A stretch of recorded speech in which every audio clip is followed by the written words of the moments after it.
Este es El Mundo del Derecho y el Derecho en el Mundo, un programa de análisis, comentarios y discusiones sobre temas de actualidad tratados desde una perspectiva jurídica.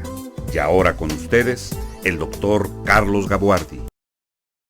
Bienvenidos a su programa El Mundo del Derecho y el Derecho en el Mundo. En esta ocasión me siento muy halagado por tener a una brillante personalidad como invitada en este programa. Una personalidad que no solamente representa a un país de muy grandes juristas en el ramo de la ética profesional, en el ramo de los principios jurídicos que deben regir la abogacía, en el ámbito del derecho mercantil, en el ámbito del derecho constitucional, en el ámbito del derecho internacional. Así es que, como heredera de esta gran genealogía de juristas, nuestra invitada nos va a conversar en esta ocasión sobre dos de las más importantes profesiones jurídicas. Me refiero a la profesión jurídica de la abogacía y a la profesión jurídica del abogado que ejerce la fe pública. Así es que con estas ideas he invitado a la doctora Jennifer Alfaro Borges.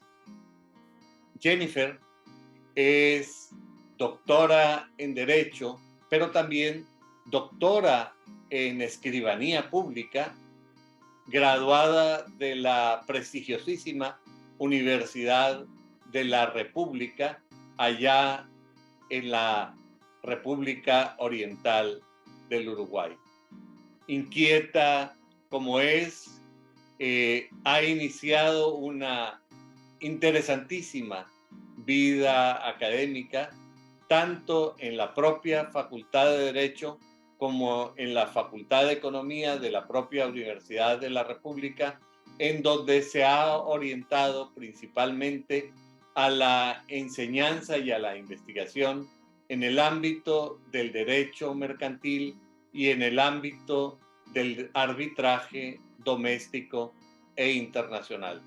Pensaría uno que se trata de una académica de tiempo completo, pero esto sería una verdad a medias, porque ella tiene una importantísima práctica profesional independiente y además funge como académica universitaria con posiciones dentro de la administración de las propias facultades de Economía y de Derecho, y es la presidenta de la Asociación de Escribanos del Uruguay.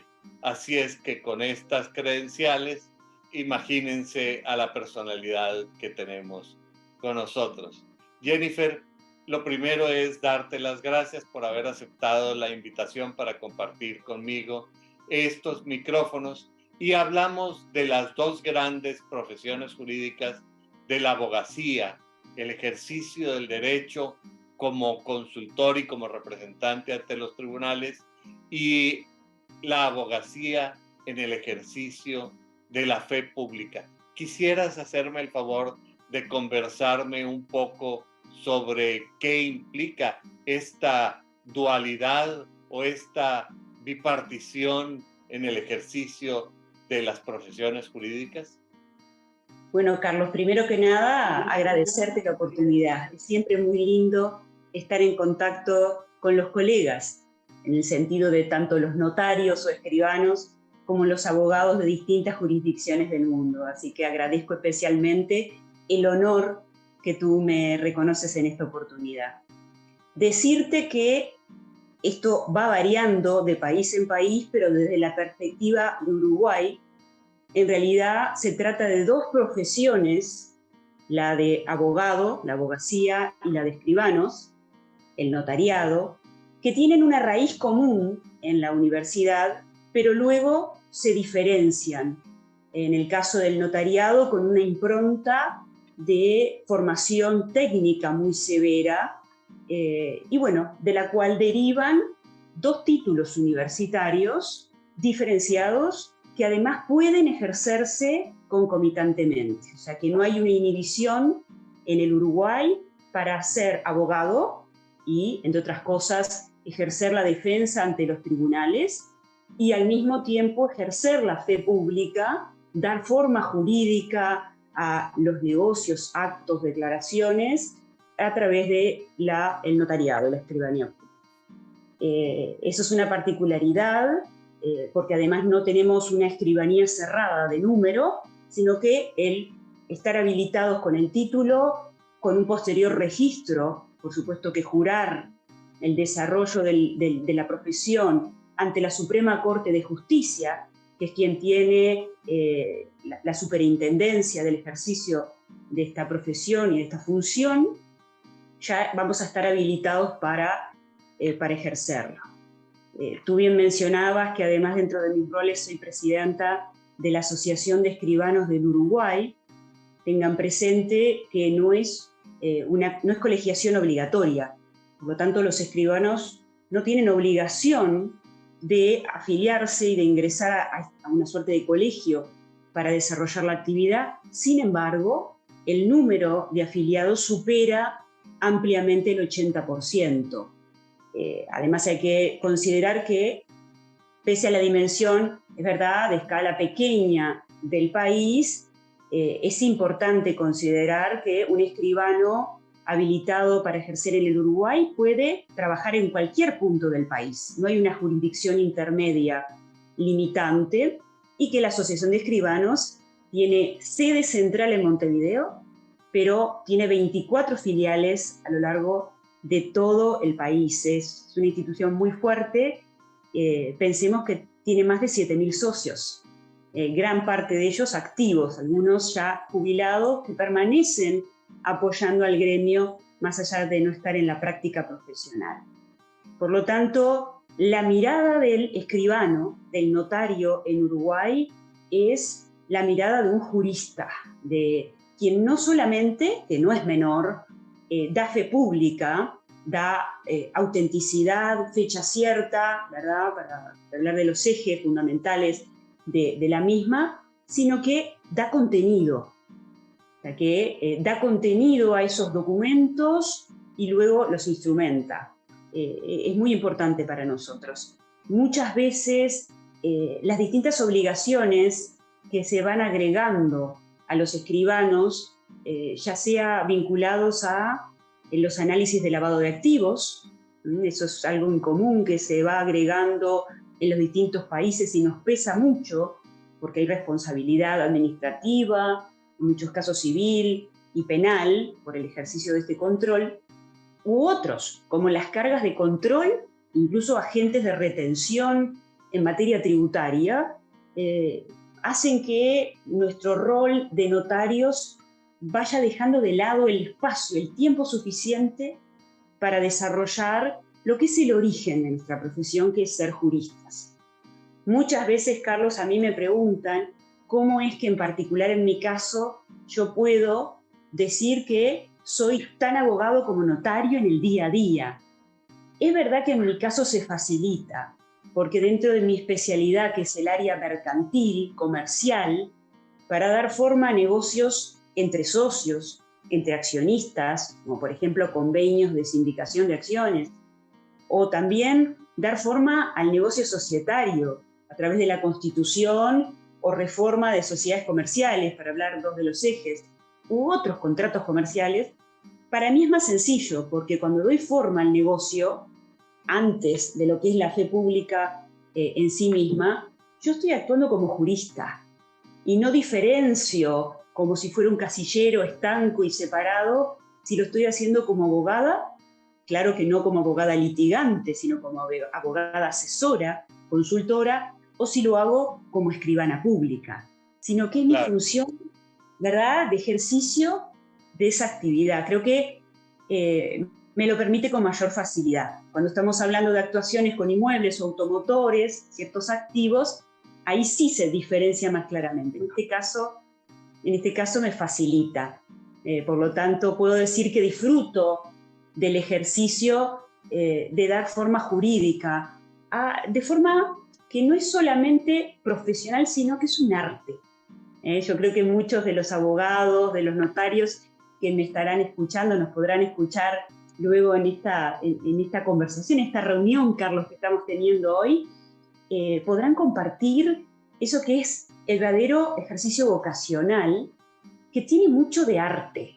Por supuesto que un arte formado a partir del conocimiento de la norma jurídica, de los principios, en un sentido amplio de la regla de derecho, pero aquello de artístico, en darle forma a lo que las partes, los protagonistas de la actividad económica, en mi caso, que hago más que nada derecho mercantil, buscan del asesoramiento profesional. Eso es lo más rico y es lo que resulta, ¿verdad?, atractivo. Diría yo, divertido, ¿por qué no? Yo creo que el desarrollo de la profesión debe tener mucho de lo vocacional, debe estar inspirado en valores y en principios. Cada día más lo creo. Tú hablabas hoy de los valores, de aquellos que inspiraron los maestros del derecho uruguayo. Bueno, creo que cada día más eso está y repercute en mi profesión. Debo decir que el haberme acercado ya hace unos años al ejercicio del arbitraje lo ha marcado más aún. El arbitraje nos enseña lo importante que son los códigos de conducta. Es verdad que el notariado sin duda lo tiene como un eje esencial, pero el arbitraje internacional mucho nos enseña para reforzar lo que son esos principios, la imparcialidad e independencia en el desarrollo de la tarea. Creo que en mis profesiones, y acá agrego el rol de árbitro, que hace unos años también me aboca y me apasiona, hablan entre sí, dialogan entre sí y generan en mí un profesional que en cualquiera de sus roles o funciones se va especializando, va entendiendo más la importancia de esos códigos de conducta. Muchas veces las obligaciones diarias nos pueden llevar a olvidarlo, pero debe ser un eje en nuestro desarrollo, el ser reflejo mismo en cada acción de los valores y principios, no como algo teórico, no lo digo desde una mirada teórica, sino realmente creo que es fundamental. No sé si, Carlos, vos coincidís con esas impresiones. Totalmente coincido, y me da la impresión de que los saberes jurídicos, la ciencia del derecho, aterriza en diferentes áreas profesionales, de áreas de ejercicio profesional. Una de ellas, de la que no vamos a hablar hoy, es la judicatura. Pero por un lado me parece que tú hablas de 3 ejes temáticos que eventualmente me gustaría explorar. Uno, el de la abogacía, en donde tú ejerces principalmente como abogada corporativo, pero por otra parte, tú también ejerces de alguna manera como litigante, porque el arbitraje te coloca en esa posición de ejercicio de la jurisdicción. Cuando eres abogado de parte, pues me imagino que representas a los clientes, y cuando funges como árbitro, pues tu función se parecerá más a la del juez. Por otro lado, tienes la profesión de la escribanía, el notariado, la fe, el ejercicio de la fe pública, que requiere otro foco de los saberes jurídicos. Y por otra parte, hablas de otra temática, que es la colegiación, que de alguna manera ayuda a amalgamar el ejercicio de estas profesiones, y es quizá por donde a mí me gustaría comenzar a explorar. La gran ventaja es que tú tienes una rica experiencia en cada uno de estos temas. Con mucho gusto, Carlos. Entonces, particularmente en lo que se refiere al ejercicio de la abogacía, ¿cómo concibes tu rol frente al cliente? Bueno, primero que nada, algo que he aprendido más recientemente en el tiempo, porque no es propio de nuestra tradición en la formación de los profesionales, lo debo aclarar, es que debemos tener claro que el abanico de mecanismos para solucionar conflictos no incluye ni siquiera con un rol protagónico al litigio. Y aquí estoy incluyendo, primero que nada, al litigio llevado ante tribunales estatales, pero también al litigio llevado ante esos jueces privados, para denominarlos de alguna manera, que somos los árbitros. En cualquier caso, estamos hablando de un procedimiento, de un mecanismo adversarial, en que las partes delegan, atribuyen a un tercero la toma de decisiones. Pero hay otros mecanismos que sabemos que tienen una naturaleza incluso más allá de la solución preventiva, que conservan el valor, como la mediación, la conciliación. Y lo digo desde el punto de vista de un profesional que no se considera preparado para mediar. Yo no soy mediadora, pero reconozco, y en mi rol, bien preguntabas tú, Carlos, de asesora de las partes, debo tener presente en qué situaciones y ayudar al cliente a identificar en qué situaciones es mejor ir por la vía de la mediación o otro mecanismo autocompositivo de solución o en algunos casos de prevención de conflictos. Porque siempre, cuando la vía de solución es más eficiente, previene otros, preserva valor. Entonces, lo primero, creo que la abogacía en general debe comprender ese elenco de mecanismos, ese gran abanico, como les decía, aunque el rol del abogado no formado para mediar, conciliar, negociar, sea el de acompañar a su cliente como asesor. Fundamental, porque en todo ese proceso el protagonista del vínculo, de la disputa, debe estar asesorado, no sustituido por el abogado en la toma de decisiones, sino informado debidamente de sus derechos, de sus obligaciones y colaborando en dar forma luego al acuerdo resultante.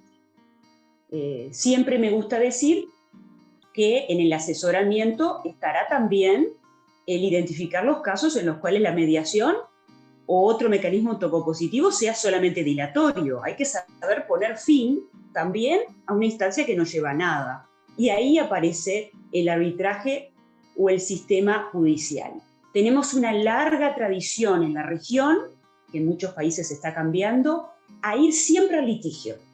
En nuestras facultades, aunque ha ido cambiando, seguimos formando litigantes, preponderantemente litigantes. No formamos ni siquiera asesores, aunque luego en la práctica los abogados nos vamos acostumbrando a ponernos el sombrero, el rol de asesores de empresarios, de empresas o de la actividad en general de que se trate. Pero menos aún formamos en arbitraje, en mediación o en otros mecanismos. Eso tiene que cambiar poco a poco. En la toma de decisiones de nuestras altas casas de estudios se está asumiendo eso, pero tenemos a los abogados que ya están en el mercado y a los cuales tenemos que convencer de esto, que es lo más sano para lo que vos mencionaste, Carlos, que son los clientes, los protagonistas del vínculo. Así que hay grandes desafíos en el ejercicio de la abogacía, siempre teniendo presente que el rol protagónico lo va a tener el abogado de cabecera, el abogado de confianza, que muchas veces va a tener que asesorar y contratar a un especialista en arbitraje, en mediación o en otras herramientas, pero es el que conoce al cliente y así como el médico de cabecera será el respaldo con la visión general, en este caso de la salud, bueno, el abogado de cabecera tiene un rol clave. Debemos ir a eso, que es verdad que es un lujo que muchas veces las empresas con los abogados in-house pueden darse, las empresas de mediana y gran dimensión, y que no pueden darse las pequeñas empresas o la persona física en el desarrollo de sus distintos roles. Pero es algo que hay que valorizar. Para empezar, asumir el valor que se tiene para luego aconsejarlo. Y bueno, la vida nos irá derivando por situaciones ideales y aquellas que no. Pero es importante formar al respecto. En mi trabajo como líder gremial, como tú mencionabas, ahora me toca liderar el notariado nacional, pero en el pasado he participado como directora del Colegio de Abogados. Ahí fue mi primera intervención, justamente para involucrarnos en lo que es el liderazgo gremial, asumir que los gremios jurídicos, ¿verdad?, tienen mucho que hacer, no solamente por la defensa de sus afiliados, sino para intervenir en la generación del cambio. Bueno, en este caso, el cambio del rol. Sin duda, las profesiones jurídicas no están al margen del desafío del cambio tecnológico. O sea, el gran cambio, la digitalización en los distintos sectores de actividad, tiene que hablar la inteligencia artificial que viene creciendo de forma exponencial, nos desafía a mirar, a prestar atención. No estamos al margen.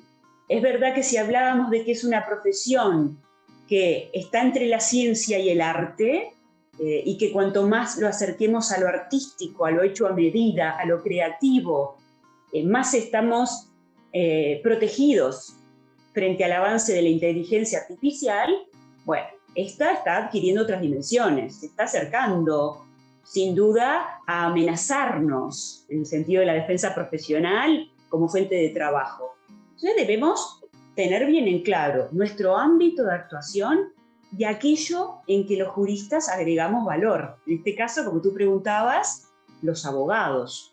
Abogados, notarios, debemos estar alerta y saber que en aquello en que verdaderamente agregamos valor es aquello en que vamos a estar más protegidos frente a los avances, a lo que es, entre comillas, las amenazas de la inteligencia artificial. La inteligencia artificial viene al auxilio de la profesión jurídica, pero también puede constituir una amenaza si es que no asumimos aquello en que nos tenemos que perfeccionar.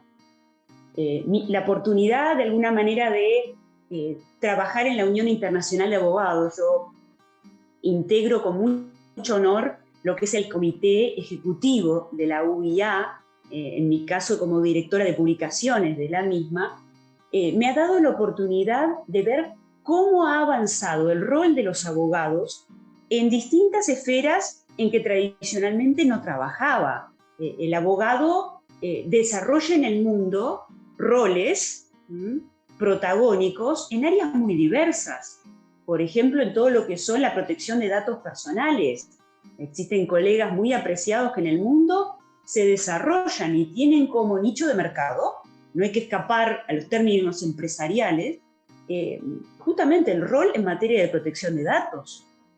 Una nueva brecha que se está generando y está generando oportunidades para abogados es en materia de análisis de riesgo desde lo ambiental, lo social y el gobierno corporativo, lo que es ESG, como siglas traídas, por supuesto, del derecho anglosajón. Bueno, es una beta. Yo en su momento tuve formación y mantengo el interés en lo que es el derecho ambiental vinculado con el mercado. Bueno, ahora vivimos un auge, incluso por la imposición de las normas comunitarias europeas, que han dejado de lado la mera, no lo digo despectivamente porque ya tenía importancia per se, pero la básica responsabilidad social empresaria, y ha ido avanzando hacia una preponderancia de los factores sociales, ambientales y de gobierno corporativo en la toma de decisiones al momento de invertir o al momento de conceder préstamos, es decir, como dos ejemplos del desarrollo de la actividad empresarial. Pero ahí, tanto escribanos como abogados, tenemos un nuevo rol a ejercer. Estoy hablando de dos ejemplos de lo que es analizar la abogacía y estar atentos a las oportunidades. A ver, el emprendedurismo nos ha enseñado que la forma de avanzar es el estar atento al mercado, a las oportunidades, a las necesidades. La abogacía no está al margen como actividad económica, como rol, de estar atento a los cambios, ¿no? Hay un librito muy sencillo. Para saberlo que una profesora que está presente tanto en la Facultad de Derecho como en la Facultad de Economía. Y parecería que lo que tú me estás diciendo es que donde quiera que esté la actividad humana, ahí tendrá que estar el derecho y consecuentemente el abogado, que por la naturaleza misma de su ejercicio es una persona a quien el público le entrega la confianza de sus negocios, la confianza de su vida, la confianza de su patrimonio y en ocasiones hasta la confianza de su honor. En este sentido, me parece importantísimo que tú definas esto y con la elegancia que te caracteriza, hablando de la técnica y el arte, como si los saberes jurídicos sean la técnica y el buen juicio es el arte que requiere el profesionista para saber dónde da la pincelada. Pero parece que está muy cerca de la actividad notarial, de la actividad de la escribanía. ¿En dónde aterrizas tú este ejercicio de la profesión jurídica del abogado y cómo la vinculas hacia la actividad de la preparación de documentos con fe pública? La mirada del jurista. La labor de jurista tiene en sí mismo tomar las normas jurídicas, los principios, esas reglas y asentarlas en la realidad de él o los protagonistas del vínculo al cual, ¿verdad?, del negocio jurídico o el acto al cual queremos dar forma. Lejos atrás quedó el profesional que mecánicamente va a aplicar fórmulas, ya sea fórmulas normativas, porque el texto no es la norma.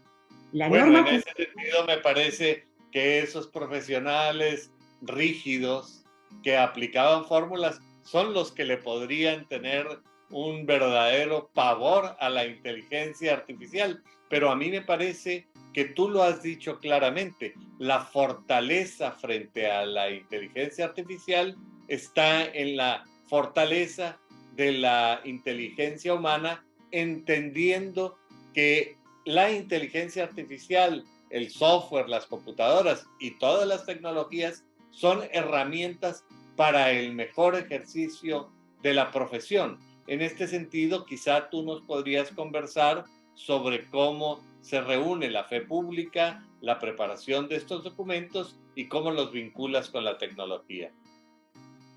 Bueno, sin duda, el vínculo entre tecnología, desarrollo de la actividad jurídica y fe pública es un vínculo que ha merecido mucho análisis recientemente. Existe una tendencia de aquellos que vienen del área tecnológica a limitar las funciones de los juristas, a dejarlas de lado, pensando que somos únicamente formalistas, que somos burocráticos.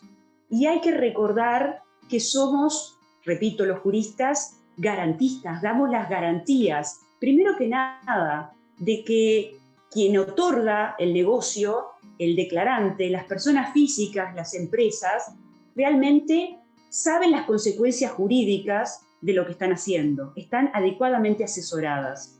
Y que reflejar de manera adecuada en esos instrumentos, declaraciones, contratos, lo que las partes quieren. Esa garantía la tiene a través de la intervención del jurista. no lo hace la inteligencia artificial. Existe un debido lugar para que interactúe el profesional del derecho y sea auxiliado por las nuevas tecnologías, sin duda. Pero eso es justamente lo que tú dices, para que sea auxiliado en el ejercicio de su profesión. Ahora, en este sentido, a mí me gustaría que me conversaras un poco sobre cómo anda el Uruguay en el ejercicio de la tecnología, su difusión entre la mayor parte de los colegas.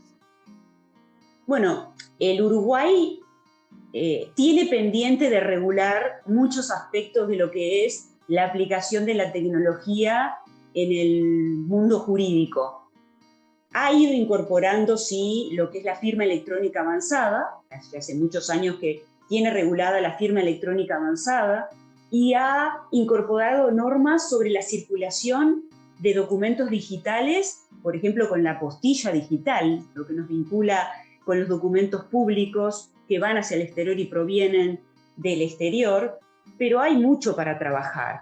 Pensemos que en algunos países, incluso vecinos, los escribanos pueden actuar a través de videoconferencia, incluso dar fe pública del otorgamiento de negocios que son constatados a distancia. El Uruguay no lo prevé. El Uruguay está teniendo esa discusión entre la tecnología como sustituto del profesional o como complemento. Existen, por ejemplo, recientes regulaciones que permiten sociedades, la denominada sociedad por acciones simplificada, que está siendo regulada en los países de Latinoamérica en general, sin la preceptiva intervención de los notarios. Lo resultante de eso es la generación, la creación de nuevos sujetos de derecho, nuevas sociedades, con patrimonio diferenciado, con responsabilidad, gravosas consecuencias que tiene, sin un debido asesoramiento. Los problemas que se están generando recién los empezamos a ver, pero sin duda, como ha pasado tradicionalmente, la visión multidisciplinaria en el diálogo entre ciencias económicas, derecho, ingeniería aplicada a sistemas y programación, es decir, las distintas disciplinas tienen que empezar para dialogar correctamente y trabajar en conjunto y sacar mejor fruto de su arte y de su ciencia por respetarse. Y, como te decía, es tradicional que cada vez que prepondera en una sociedad determinada una de las disciplinas, no respeta adecuadamente a la otra. Hablábamos y sé que el diálogo interdisciplinar es un requerimiento de los tiempos, y junto a eso parece que la tecnología y la realidad evoluciona a un paso que es difícil de seguir por las profesiones. A mí me gustaría que me conversaras un poco sobre los conflictos de interés, los conflictos éticos que se plantean entre el ejercicio de la abogacía y el ejercicio de la escribanía, particularmente porque tú ejerces las dos. Un abogado puede dar fe sobre los propios actos en los que interviene. Conviene mejor recurrir a otro escribano que haga esa función para que tome distancia. Igualmente en el rol de el asesor en materia de medios alternos de resolución de controversias. Parece que ahí las dos profesiones se juntan. Bueno, primero que nada, hay reglas básicas, hay lineamientos en materia de conflicto de interés, de actuación del escribano, que no se aplican a los abogados, como el actuar en negocios o actos en que el protagonista es un familiar. O sea, hay inhibiciones para que un escribano autorice documentos en el caso en que el declarante es un familiar por consanguinidad o por afinidad hasta cierto grado, y esas inhibiciones no son aplicables como abogado. Es decir, yo no puedo autorizar una escritura en que uno de los otorgantes es mi hermano, sin embargo, puedo actuar en juicio en defensa de mi hermano, para que vean el diferente tratamiento que tiene en un caso o en el otro. Luego de esas reglas básicas que tiene el ordenamiento, van surgiendo normas específicas, como algunas que emitidas por la Suprema Corte de Justicia.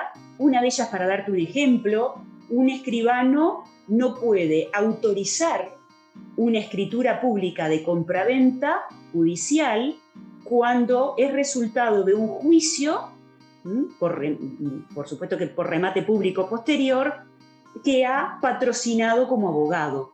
Eso es una norma reglamentaria emitida por la autoridad del Poder Judicial Nacional. No está en una ley, pero es derivada de su poder de supervisión, de superintendencia del sistema. Luego tenemos lo que son aplicación de principios, que ya es más difícil, ¿verdad? Que es cada escribano, cada abogado va rigiéndose por sus propios valores y principios en la definición de cuáles serán las actuaciones cuando es contratado como abogado y se requieren actuaciones en particular desde el punto de vista del escribano.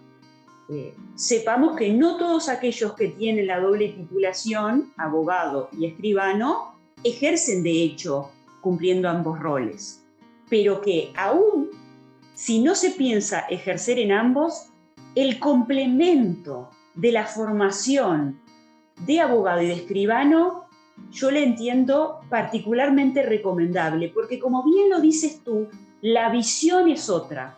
¿En qué aspectos? La visión del escribano no solamente está regida por un rol de imparcialidad e independencia que debe mirar los intereses de ambas partes en un negocio que es bilateral, si es el caso, sino que además es evidentemente preventivo.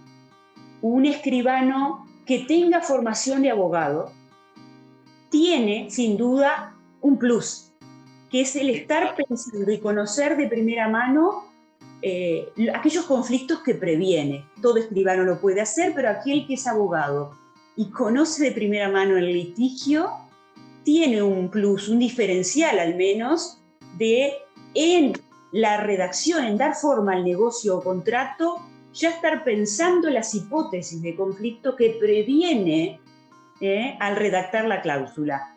Toda fórmula contractual, toda redacción de cláusula o disposición requiere de dar un paso atrás y analizar las posibles aristas de interpretación que tenga esa cláusula.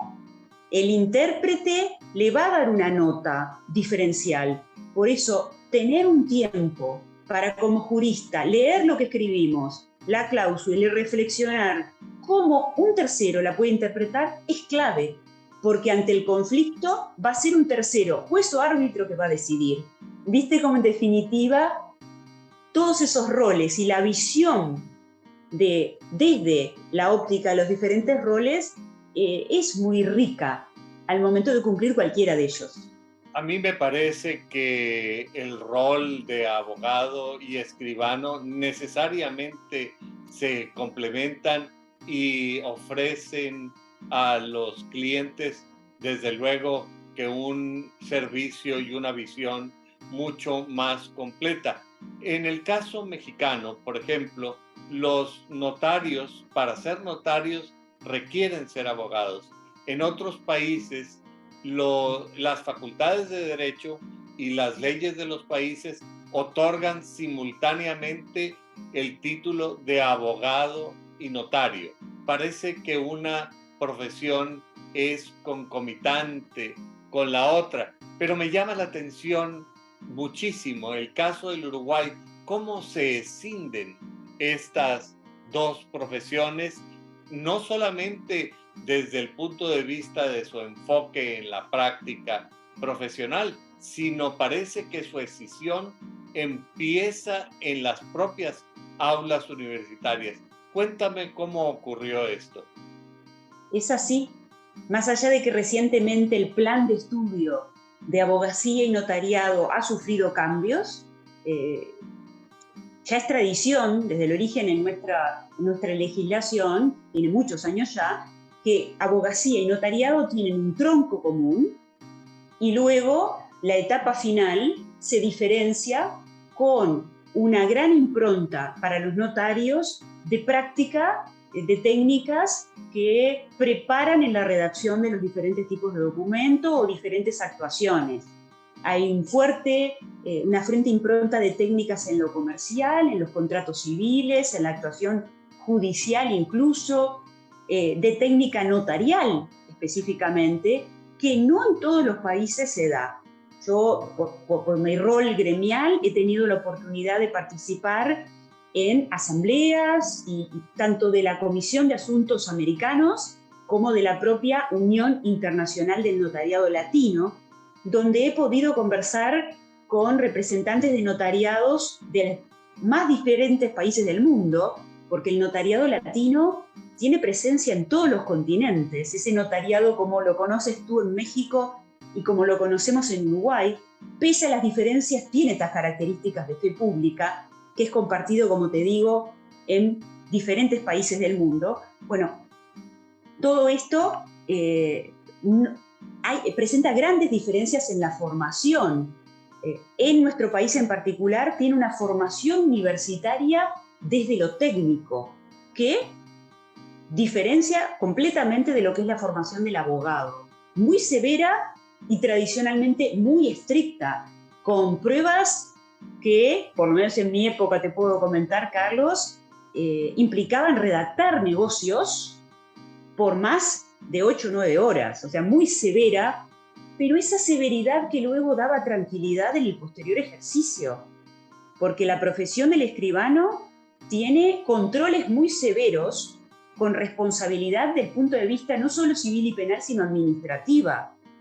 Nuestra actuación implica que cada año nosotros tenemos que presentar nuestros registros notariales ante el Poder Judicial, que controla el contenido de la documentación, y ante diferentes desvíos, incumplimiento, somos objeto de sanciones que pueden llegar hasta la desinvestidura, es decir, inhabilitarnos para el ejercicio profesional. Por lo tanto, somos muy rigurosos y muy celosos y muy cuidadosos. Yo diría que en cierto punto temerosos en el ejercicio profesional. Debes tener presente que los registros notariales, incluyendo el protocolo, debemos cuidarlo, y si algo le pasa al mismo, incluso un robo, un extravío, existe una presunción de fraude, Carlos. Por lo tanto, somos extremadamente celosos de nuestros registros notariales por las consecuencias que tiene la actividad. La función notarial puntualmente tiene una impronta cargada por la seguridad jurídica y tú decías por la confianza, muy gravosa. Y eso ya se enseña desde las aulas de la universidad. Creo que ese vínculo entre temor y responsabilidad, hasta cierto punto, tiene su razón de ser, porque el derecho y el mercado, la sociedad, nos reconoce un rol muy clave. Un rol muy clave que además lo merece el público, y me parece que un punto en común es la supervisión por la jurisdicción. Es decir, la Corte Suprema supervisa el ejercicio de la abogacía y la Corte Suprema, por lo que tú me dices, también supervisa el ejercicio de la escribanía. Un poco refiriéndome al rol gremial que tú te refieres, a mí me gustaría un poco explorar sobre tu experiencia en el ámbito de la colegiación. Has sido funcionario del Colegio de Abogados, ahora presidenta del Colegio de Escribanos, y hasta qué punto es conveniente que la colegiación sea obligatoria, es mejor que la colegiación sea voluntaria. ¿Cuál es el rol que fungen estos colegios profesionales de juristas? Bien, te aclaro que funcionaria del colegio no he sido, sino he sido directora, representante, ¿verdad?, de los afiliados en el directorio como órgano principal, y ha sido un gran honor para mí, así que lo destaco. La colegiación obligatoria es todo un tema de gran debate, que además debemos diferenciar de lo que es la limitación en el ingreso al ejercicio profesional. El notariado de número o el ejercicio de la abogacía de forma limitada. No necesariamente la colegiación va con la limitación. La colegiación implica que el gremio se hace cargo de la autorregulación y del control del correcto ejercicio de la profesión. Y eso me parece muy sabio. Existen otros ejemplos, tanto en las profesiones en el Uruguay como en otros ramos de actividad, en la cual los mismos protagonistas son los que en primera instancia asumen su autocontrol. Sin duda, dentro de los propios colegas pueden darse desvíos en los cuales se vuelven protagonistas de irregularidades.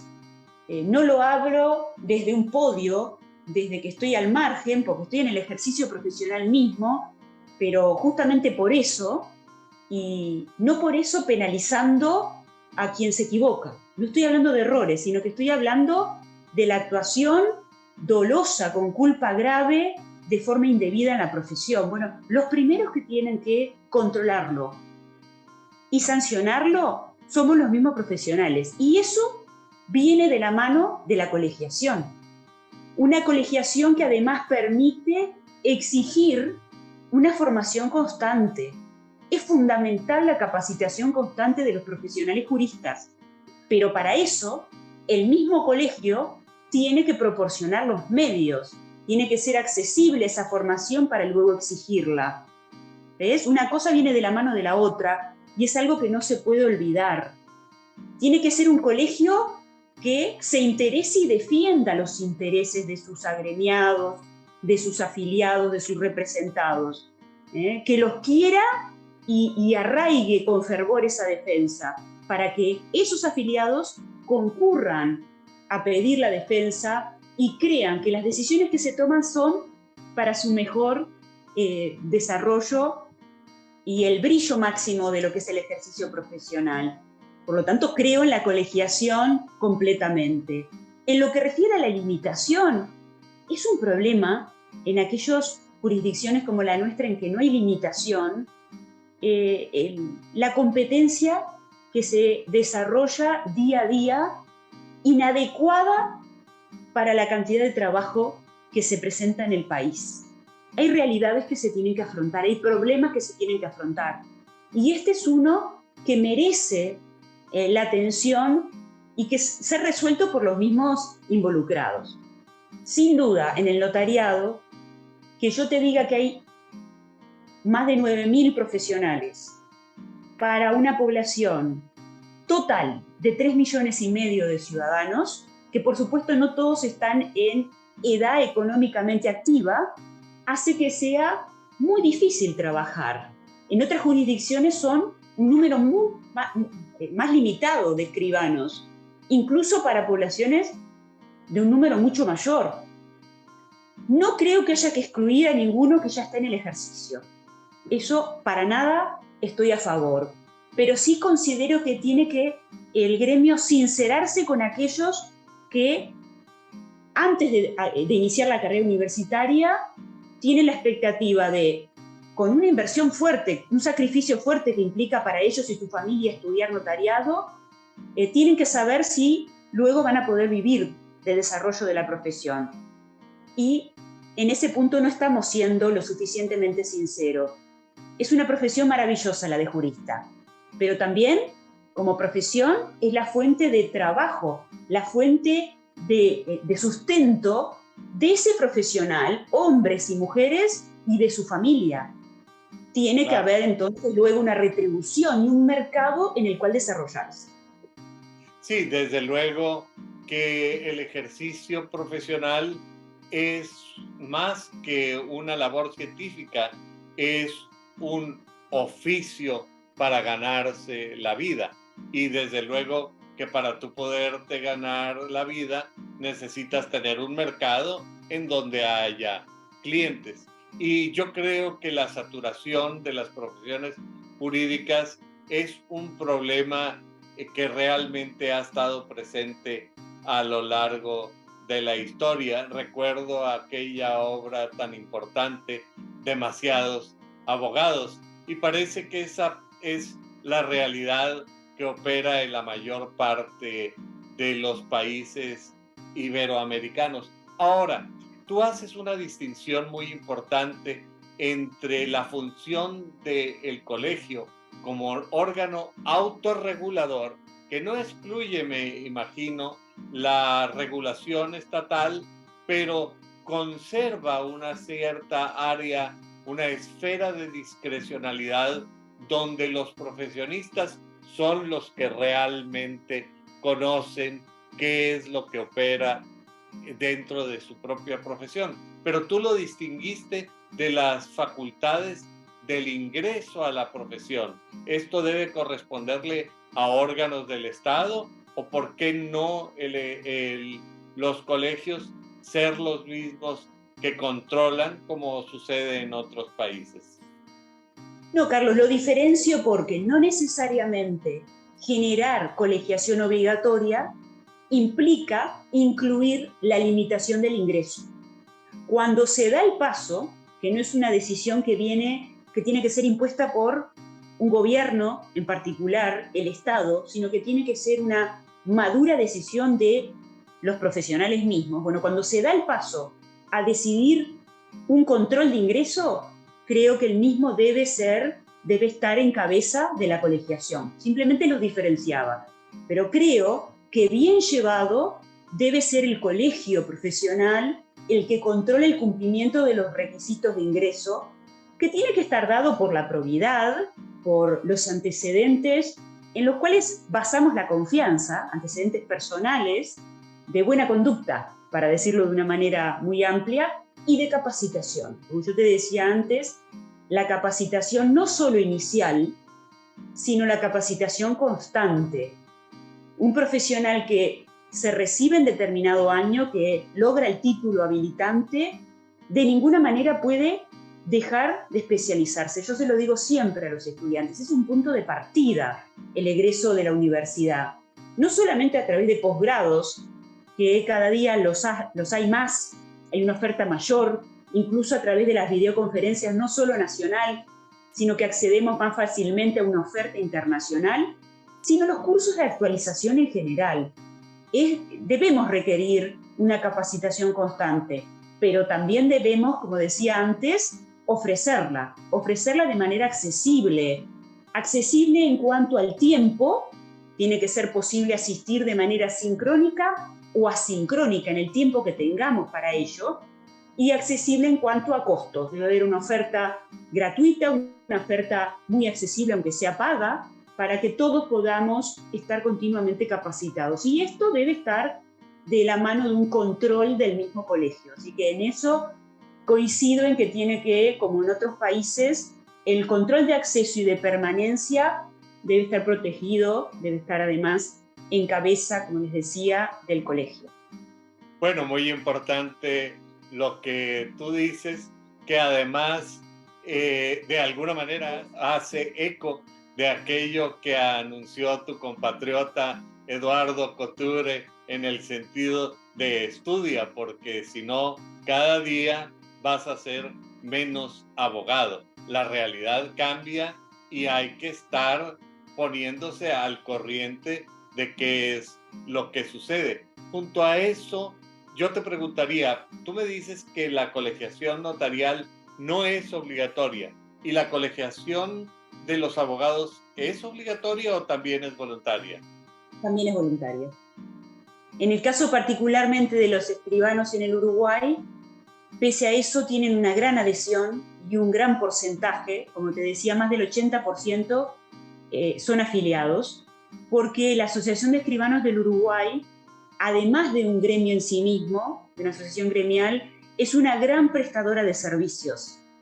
En lo que es la dimensión nacional, te comento para que veas algunas señales de ello, tiene más de 80 funcionarios a nivel de todo el país, porque es una gran entidad capacitadora, prestadora de servicios, por ejemplo, de liquidación de impuestos, tiene acceso a las bases registrales de los registros públicos, con lo cual en minutos cualquiera de los socios puede acceder a información registral de primera mano, entre otros servicios que continuamente presta. Tiene un departamento de tecnología, con lo cual constantemente, incluso con el auxilio de la inteligencia artificial en este momento, presta servicios a sus socios rápidamente en todo el país. Es decir, es una institución de avanzada, tiene una gran tradición de estar actualizado y con foco en lo que requieren sus afiliados. Por eso es que, a pesar de ser afiliación voluntaria, logra una total adhesión, más allá de la representatividad gremial, que también es muy importante. Pero por su parte es el Colegio de Abogados, que tiene en principio un alcance geográfico nacional, pero que en el Uruguay está complementado por algunos colegios locales. O sea que, además del Colegio de Abogados del Uruguay, hay otros colegios en algunas jurisdicciones. Eso no pasa con el notariado. Bueno, tiene un menor grado de adhesión, tiene una gran representatividad, pero tiene menos porcentaje de afiliados. O sea que es importante también ese análisis que tú impulsabas a hacer desde la perspectiva de la colegiación obligatoria también para los abogados, porque no es la realidad actual. Bueno, a mí me parece que más que la colegiación forzada, vamos a decirlo, en oposición a obligatoria, es mejor que sea una colegiación aspiracional. Como tú lo comentas ahorita con el órgano, con el Colegio de Escribanos, es decir, son tantas las ventajas y el prestigio que yo adquiero al colegiarme, que yo deseo colegiarme. Eso es un valor agregado para el ejercicio de mi profesión. Y yo creo que tú debes ser una convencida de la vinculación profesional entre los juristas, y digo juristas que no abogados, porque tú incursionas en ambas disciplinas, la de la abogacía stricto sensu y la de la escribanía. Pero además, como si esto no fuera suficiente, tú también eres activa en órganos internacionales que asocian abogados. Cuéntame cómo ocurre esto a nivel internacional y qué es lo que te agrega. Bueno, por supuesto, ya hace unos cuantos años que tengo una participación cada vez más activa en la Unión Internacional de Abogados. La Unión es una institución con sede en París, pero que reúne abogados de todas las jurisdicciones del mundo. Realmente hay una gran representatividad, que además anualmente nos reunimos en un gran congreso. Este año es en Roma, a fines de octubre, pero va cambiando de país y va cambiando de continente. Allí realmente es un momento muy grato de encuentro de miradas, abogados de todo el mundo, conocemos las realidades, las confrontamos. No solo hay un intercambio de conocimiento, que es muy importante para saber lo que está pasando en otros lados, y venir a tu país no solo como asesor o como defensor de tus clientes, aportando sin duda otros conocimientos, otras prácticas, sino que para impulsar los cambios en lo nacional, el allanamiento en lo nacional de la normativa. Eso es muy rico. Sin duda es un ámbito para generar muchos contactos. Hablábamos hoy de la confianza entre el profesional y cliente. Bueno, pero la confianza generada entre profesionales del mundo es un plus. Estos muchos años, para no dar datos, que me llevan por el camino de la UIA, me han permitido generar muchos contactos en el mundo, que con un simple contacto, intercambio de WhatsApp, logramos intercambiar información valiosa. Sabemos que ahora la información en Internet prolifera, pero es importante poder chequear cuál es la veraz, cuál es la actualizada, y eso lo logramos también. La inteligencia humana, el buen juicio, la pincelada artística a la que tú te referías. Es así, es así. El poder conocer presencialmente a los profesionales de otros lugares del mundo generar ese vínculo, para después a lo largo del año, además de que nos vemos en algunos seminarios y por supuesto en las reuniones institucionales de la UIA, poder contactarlos y hacerles esas preguntitas por reuniones en instancias virtuales o incluso por mensaje, como te decía, o por teléfono. Eso lo hace posible el encontrarse en ámbitos como la UIA.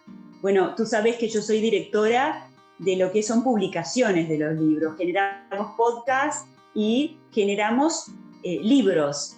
Sin duda, la generación de conocimiento nuevo, el compaginar además derecho comparado, eso nos genera, los libros generamos en la UIA a través de convenios de complementación como el que tenemos con LexisNexis. Es muy grato trabajar en la UIA, que además ha incorporado lo que es la representación femenina que va creciendo.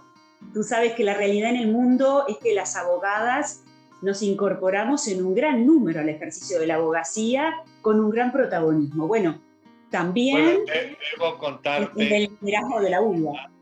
Que en la Facultad Libre de Derecho de Monterrey, la inscripción el año pasado, la participación femenina superó en varios puntos a la inscripción masculina. Sí, desde luego que el rol de la mujer, de las abogadas en la vida profesional está siendo cada vez más importante.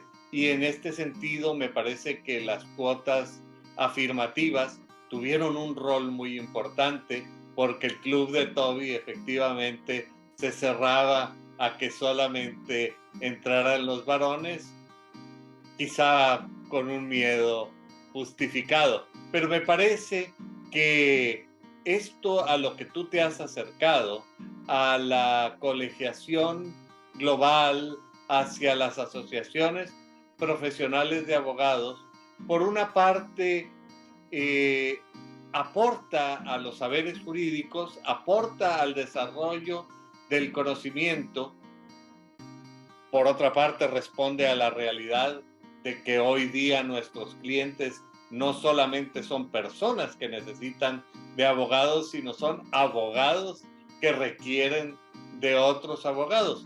Pero en resumen, me parece que es una respuesta muy importante al fenómeno de la globalización. Es así porque además, si lo miramos desde la perspectiva de la abogacía de países como el mío, que es una profesión respetada, quizás no nos pasa por la cabeza que en muchos países del mundo el abogado requiere de defensa. Y ese es un rol muy importante que ha desarrollado la Unión Internacional de Abogados, recurriendo a aquellos países en los cuales abogados o incluso colegios de abogados son atacados. Son atacados muchas veces desde el gobierno local. La autoridad los persigue por el ejercicio de la abogacía, por la defensa de sus clientes, muchas veces vinculado a los derechos humanos. Todo lo que es la defensa de los derechos humanos y la defensa de la defensa en el mundo es uno de los ejes centrales de la actividad de la UIA, y a quienes integramos los órganos principales nos parece que es de destaque y nos da mucho orgullo. Por eso en cada oportunidad como esta que me das para resaltarlo, aquellos abogados de la UIA, nuestros pares, que de forma totalmente honoraria van al país, en muchos casos conflictivo y corriendo riesgo, y defienden a abogados del mundo, merecen nuestro agradecimiento, hay que destacarlo. Sí, me parece que estás tocando en un punto extremadamente importante. Ya Shakespeare lo ponía en labios del tirano cuando decía: lo primero que hay que hacer es matar a todos los abogados. Es decir, realmente las personas a las que les gusta ejercer el poder de una manera omnímoda, sin control alguna, detestan a los abogados que les dicen que las cosas no pueden ser así, y me imagino que esa malquerencia no solamente llega hacia los abogados, sino también hacia los miembros del poder judicial que eventualmente establecen límites claros en el ejercicio de su función jurisdiccional. Es así. Por lo menos en mi país tenemos el gran orgullo de que la independencia de los jueces no es teoría, sino que es práctica. Es verdad que la independencia, entiendo yo, tiene que ser fortalecida por darle los recursos suficientes para que puedan dedicarse suficientemente a los casos y capacitarse constantemente. Eso que hablábamos, que es tan importante en los abogados y en los escribanos, también tiene que estar en los jueces. Darles incluso la verdadera cabida para especializarse y ejercer en un área especial. Nosotros, por ejemplo, en el Uruguay no tenemos justicia especializada en lo mercantil. Y eso se nota en la práctica. Si decimos que entre los factores que tienen en cuenta los inversores al invertir en un país es la seguridad jurídica y es el respeto por el Estado de Derecho, bueno, también tenemos que reconocerlo a partir de darle a los jueces esa verdadera cabida para ejercer con tranquilidad. No solamente el respeto de que puedan ejercer de forma independiente, sin presiones. No hablo solamente de corrupción, sino sin presiones del poder económico o del poder político, sino también con tranquilidad en lo económico, el pago adecuado por su labor tan importante, los recursos desde el punto de vista del acceso tecnológico a buenas fuentes de información, ¿verdad? Incluso la inteligencia artificial, como hablábamos hoy, son puntos importantes.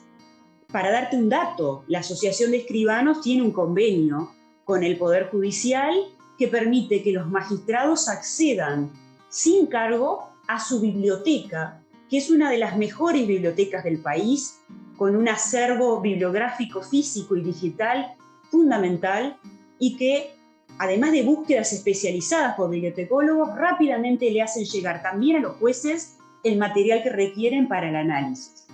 O sea, de alguna manera, todos los juristas, incluidos los jueces, debemos tener los medios para desarrollar nuestra actividad de forma profesional, informada, calificada y actualizada. Esto también se da para los jueces. En mi país, ya te digo, el miedo, el peligro, hasta ahora, y por favor, impulsamos a que se mantenga así y confiamos en ello, no es la corrupción, ¿no? Estamos al margen de eso, pero sí es darle todos los mecanismos para que no se den presiones o inferioridad técnica que genere la situación de hecho en la que ejercen. Eso es fundamental y el gobierno debe no olvidarlo al momento de atribuir recursos al Poder Judicial, al sistema judicial y al sistema en general de confianza, sistema jurídico, incluidos los registros públicos. Los recursos son importantes para el desarrollo correcto de esas labores que son base de nuestro sistema jurídico general. Bueno, y tú abres la puerta del registro público y allá hay otra beta riquísima por explorar, pero lo cierto es que cuando uno platica cómodamente, el tiempo vuela y con gran gusto en oír tus conocimientos y tu manejo de estas áreas que conoces y manejas también, hemos estado realmente tratando en temas medulares, casi diría tocando nervios. Lo cierto es que parece que cada uno de estos temas que hemos tratado en nuestra conversación parece que por sí mismo daría origen o daría pie a que abriéramos un programa mismo para explorar en ellos. Pero al irse acercando el tiempo de cerrar, a mí me gustaría, por un lado, invitarte a que te reúnas nuevamente conmigo en estos micrófonos a seguir conversando sobre algunos de los temas que hemos explorado y en gran parte de los temas que todavía nos quedan por seguir explorando de acuerdo a tus conocimientos y experiencia. Pero antes de terminar, a mí me gustaría pedirte de manera muy especial que tú nos hicieras el favor de dirigir un mensaje para el público que semana a semana nos hace el favor de acompañarnos en este programa. Con mucho gusto, Carlos. Muchas cosas podría decir, pero creo que puedo transmitir como de alguna manera lo que es la guía de conducta con la cual me muevo, que sin duda parte de los principios y los valores, como te decía antes, pero que sobre todo tiene un eje en el desarrollo de ese camino de jurista, que es el de la capacitación constante, la continua actualización, partiendo de la realidad en la cual trabajamos, estando atenta a las oportunidades, estando atenta a los desafíos, a los cambios. Esa creo que es la mirada con la cual un jurista que desde lo académico, pero no entre cuatro paredes, pueda desarrollar la labor. A mí mi calidad de académica, que me enorgullece, no me lleva a encerrarme, sino que incluso en el diálogo constante con los estudiantes me lleva a abrirme, a contribuir a ser una hacedora del cambio normativo, para que el derecho como ciencia social se vuelva una eficiente respuesta para la sociedad, para el mercado que regula. Creo que esa maravillosa labor de los juristas, en cualquiera de los roles que nos toque desarrollar, dará mayor valor y nos hará desarrollar nuestro trabajo, porque en definitiva, como decíamos, también es nuestro trabajo, con felicidad. Debemos apostar a eso, a un desarrollo feliz de nuestro rol. Te agradezco de nuevo, Carlos, por la oportunidad.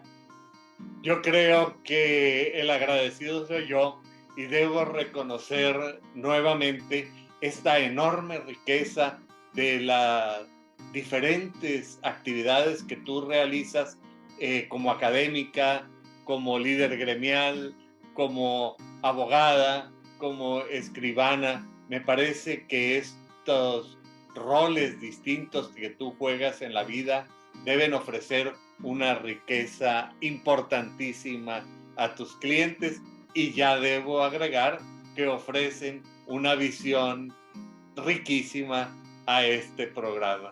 Así es que, Jennifer, te agradezco mucho tu intervención, y al público que semana a semana nos hace el favor de acompañarnos, les recuerdo que nos gustaría especialmente tratar aquellos temas que resulten de interés particular para cada uno de ustedes. También les recuerdo que su opinión es muy importante para nosotros. Y nuevamente a la doctora Jennifer Alfaro Borges, agradezco su generosidad en compartir conmigo en este programa y espero tener el gusto de verlos la próxima semana. Muchas gracias, Jennifer. Hasta la próxima.